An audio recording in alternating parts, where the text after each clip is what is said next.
Buvo, kad avarija ten kažkas ir sako, pateikite sąmatą, draudimas ten kompensuos. Tai jeigu vienas duris reikia padaryti, reikia skirti laiką atskirą, tai tada iš tikrųjų ten realiai ir savi kaštai yra didesni realiai.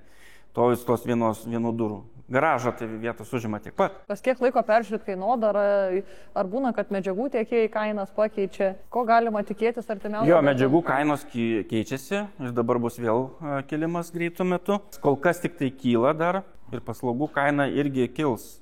Pagal tą lygį, tą kokybę, kurią darome, skaitau, kad nesam brangus, nors galbūt ir nepigiausi. Aš nesitikėjau, kad šią žiemą tikrai bus tiek norinčių pasidaryti garso izoliaciją. Dabar man jau, kai skambino, kada galėtumėte iki naujų metų? Nu, iki naujų metų be šansų, viskas. Tai aišku, tas video čia išeis tik tai sausio vasario mėnesį.